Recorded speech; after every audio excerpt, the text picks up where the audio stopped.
When you feel like you're walking on eggshells, when your feelings are constantly invalidated, when you try to express the slightest negative emotion and get rejected for it, when no matter how positive you think, you keep experiencing negative outcomes, when you don't get enough importance from others, when you try to fix yourself by focusing positively and it doesn't work, you feel like you keep running into a wall.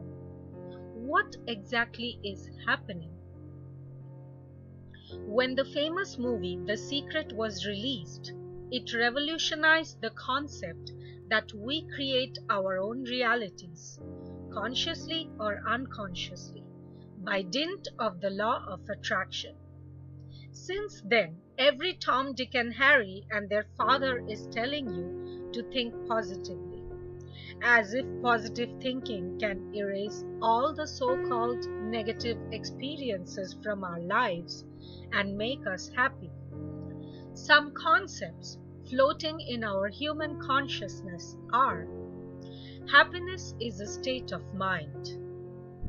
Be the change you wish to see in the world. Attitude is everything. Positive think your way to happiness. Fake it till you make it. Visualize the positive reality you wish to create, and so on and so forth. It is everywhere. Like a virus, it infects your mind. Think positive and everything will be better. Don't complain. Don't blame. Positive thinking will dissolve your problems away. Think positive and you will be happy. But what is the real deal? Is positive thinking really the panacea of all our problems? You've heard about the law of attraction, that like attracts like. Positive thinking attracts positive outcomes and vice versa. When you look around, especially on social media, this idea is even more reinforced. People more often than not post their so-called positive experiences or create smiling selfies, and you read about everyone's positive experiences and join in the crowd for the same attention. But at the end of the day, you still feel empty. And no matter how positive you try to portray your life to be in front of others, deep within you know it's not all that wishy-washy as it is cracked up to be. And all this positive thinking mania is making you more and more antisocial and lonely. We are a feel-good species. We naturally deviate towards that which makes us feel good. Usually the things that make us feel good are an abundance of attention, affection, connection, unconditional love, acceptance and approval of ourselves reflected through others. We spend our entire lives trying to attain these things through everything we set out to conquer in one way or the other. We go for our ambitions, we dream, we desire, we get into relationships, we help others, we do charity, we try to find meaning in our existence, all because we want to feel good about ourselves in a super positive way. However, what really makes us feel good is a complicated matter altogether. When we come into this world, that is, do the thing called take birth, the first few years of our lives, we navigate the outer world solely through our feelings, before any perception of logic, thought, or reasoning develops in our minds. Feelings are the language of our soul. They are where our truth lies. And we come to understand our feelings through the experience of a variety of emotions that inform us about our states of being at any given moment. Emotions are like our internal compass that tells us exactly where we stand in terms of our truth. You can ignore your emotions. You can deny them, avoid them, suppress them, fake them, replace them with positive focus.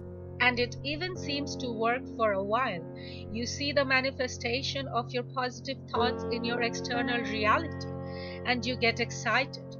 You go further in your mind, trying to eliminate all negative thoughts until there comes a time when you just can't seem to do that anymore. You find that no matter how positive you try to think or how high you set your goals, you keep bumping against a wall and can't seem to get past it. This is when you realize that you are using positive thinking to escape yourself. Everyone you meet and every experience you have seem to be conditional upon your positive behavior, and the slightest negativity pushes them away, causing you to experience rejection again and again. This is when you hit a wall in your consciousness. You cannot go further. You realize you are walking on eggshells. What is happening essentially is that the external circumstances are mirroring your own inner vibrations. The law of attraction acts like a mirror. To know more about the law of attraction, watch my video titled The Mechanisms of the Law of Attraction. So basically, you are running away from yourself, escaping yourself, denying your emotions, hence causing them to be wrong. And by doing that, you are making yourself wrong for feeling that way. You try to surpass your own internal guidance, your emotions, and by doing so, you push them further within your consciousness. But they don't go away, they fester. As you reject your own negative emotions, the outer world is also mirrored back to you as a very conditional and crude reality, where you will only be accepted if you are a certain way. This is when you come face to face with your shadows.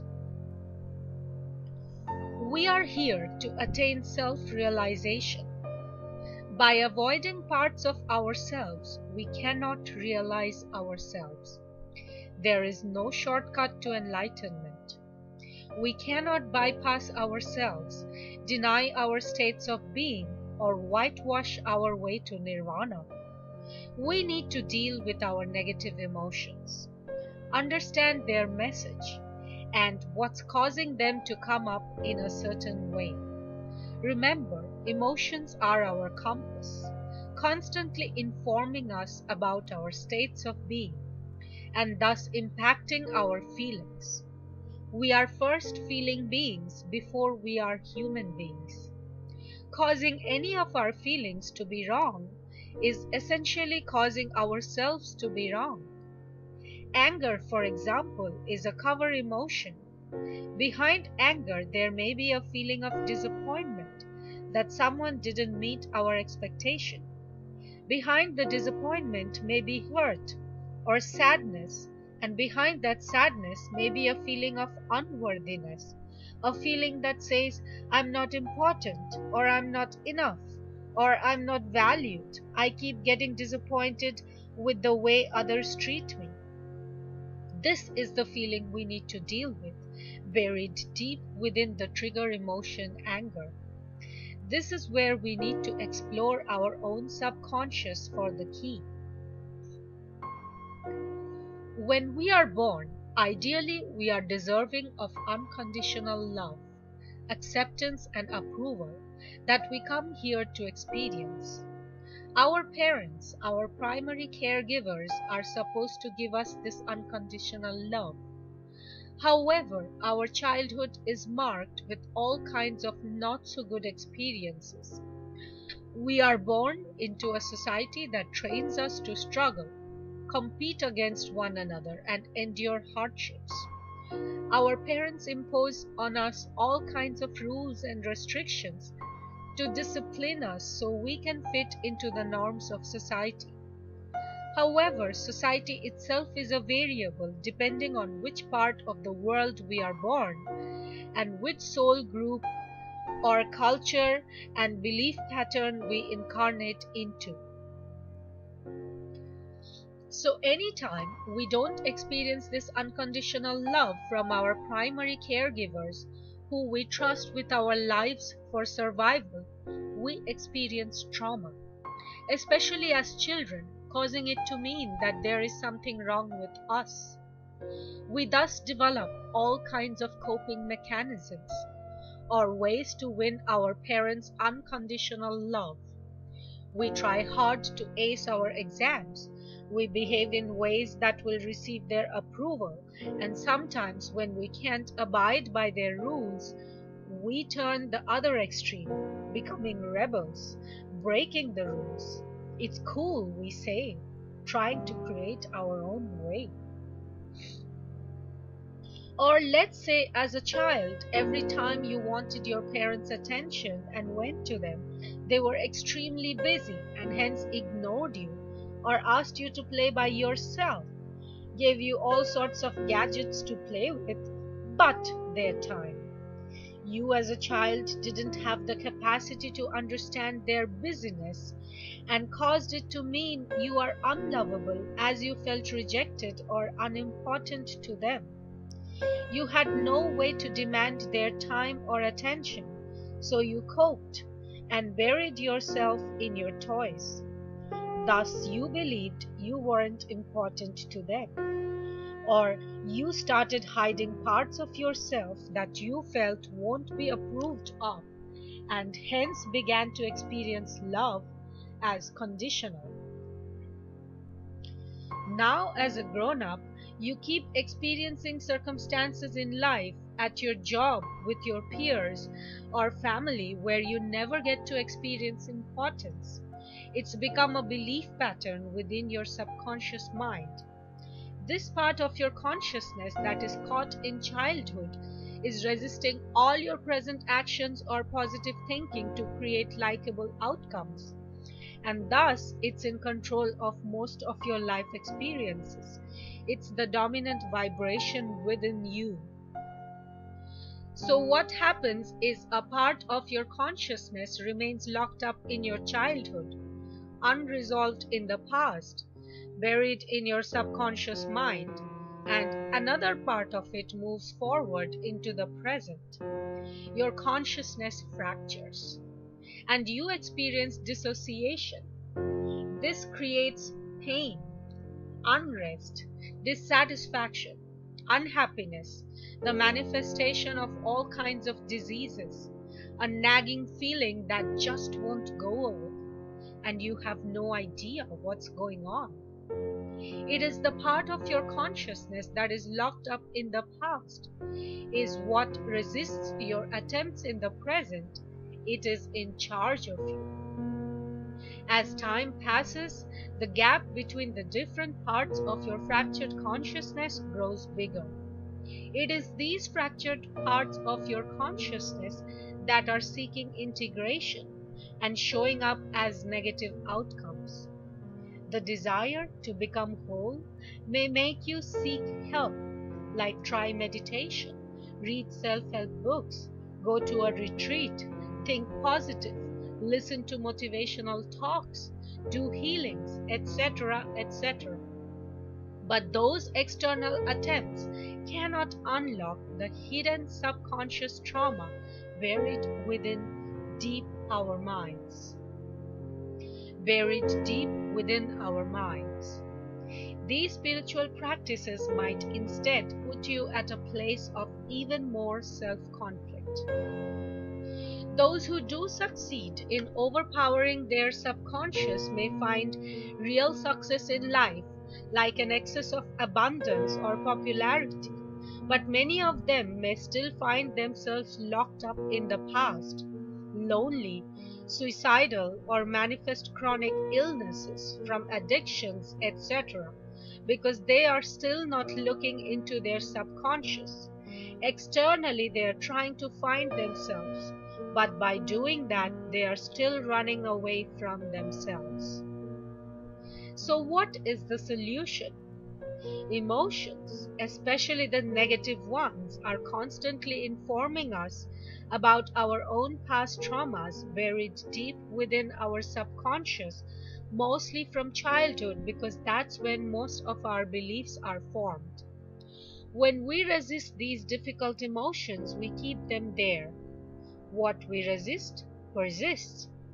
These parts of us need our attention and unconditional presence. This is when we need to practice unconditional love and approval of ourselves so that we can free those hidden, locked up emotions by shining the light of our consciousness within those darker places in our consciousness. Darkness is the absence of light. Just by focusing on them, being aware or understanding ourselves, we can release those unresolved emotions.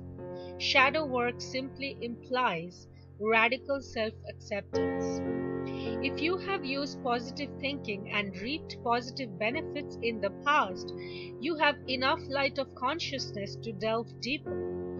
Use that light to shine into the dark places within your being and enlighten them, literally. I know emotions are a difficult territory to navigate and we are not equipped to deal with them. We live in a society that outrightly rejects our negative emotions. We primarily experience our emotions in our solar plexus. Any experience that triggers us, like anger, jealousy, hatred, cause us to suffer.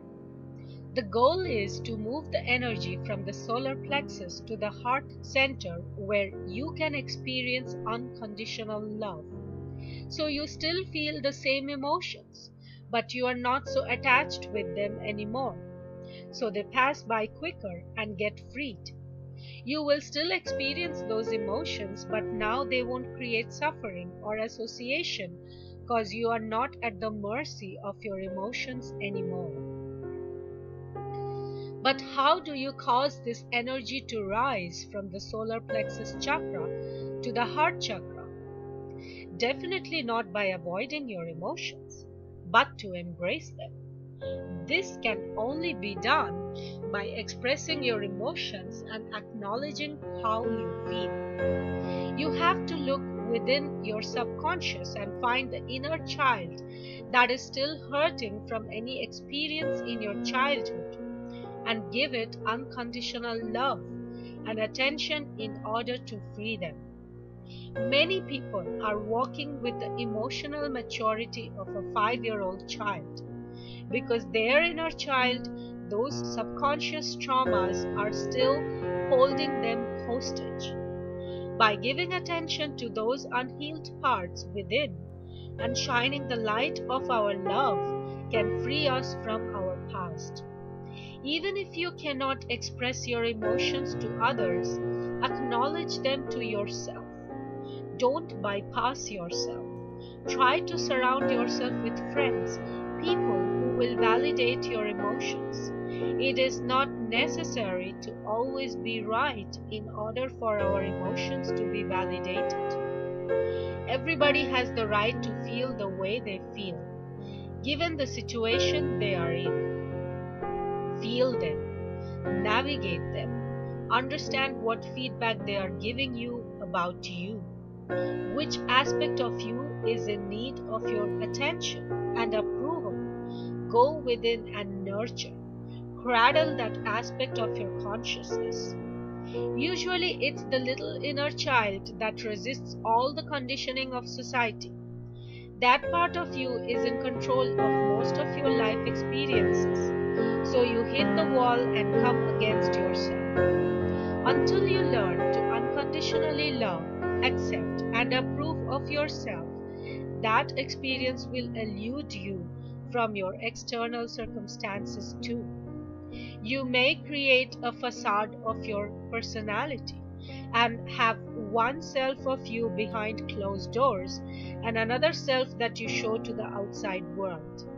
It is only when your inner and outer worlds can align with each other that is when you can be really free as you align with your higher self.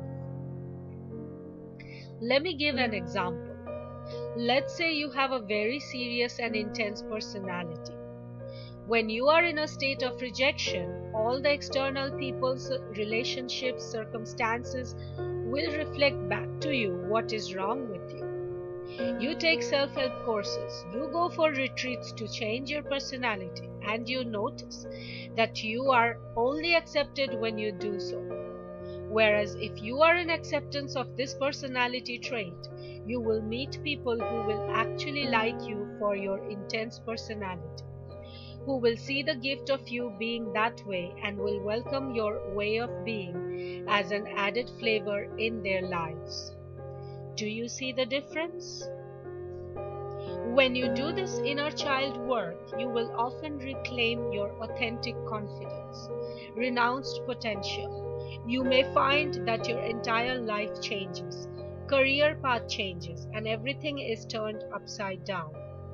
This may sound scary, but it is in your own highest benefit to do it so you can find your real passions and what makes you truly happy rather than living your whole life trying to meet someone else's expectation of you. And here's the good news.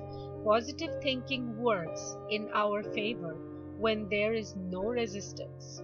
When we have a genuine curiosity towards life and want to create something wonderful out of a place of self-acceptance and non-judgment.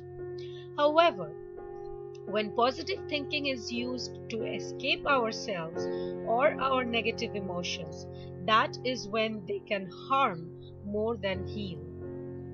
So, if you meet someone who tells you they are super positive and always have an upbeat attitude towards life, beware, because those are mostly the people who run for the hills at the first sign of a conflict or challenge in a relationship, for instance. They will be very hard to have relationships with because by rejecting the parts of themselves that feel negative, they will also often invalidate your feelings when you are going through a negative situation in life. It is very difficult to communicate with such people because they may be extremely judgmental and constantly put others down for their negative emotions. However, according to the law of attraction, every experience is a mirror. If they condemn a negative emotion in someone else, it's because they condemn it within themselves. These people are far from loving themselves. In fact, they are in the vibration of self-hate, negating their own feelings until they become emotionally numb, thereby denying their humanness. They can't get past what would set them free. It's like the minute the going gets tough, they run. The time when really good work can be done within the relationship is when they leave. They hide from themselves. A truly authentic person will never boast about being positive because they know emotions are like water, and both positive and negative will flow through our consciousness. No one can be absolutely free of the negative in a dual reality we incarnate into. And when they do come up, they should not be bypassed, superimposed, whitewashed with a positive thought. When you delve deeper and find the root cause of an issue, you will notice that with time, you will naturally be a person without much resistance to life's experiences. So you will automatically have an upbeat attitude towards life. It won't be forced or faked, and you will give yourself and others the permission to feel. Instead of avoiding parts of you, you will embrace yourself fully, and that is a great place to be. So the next time someone advises you to think positive, take it with a pinch of salt.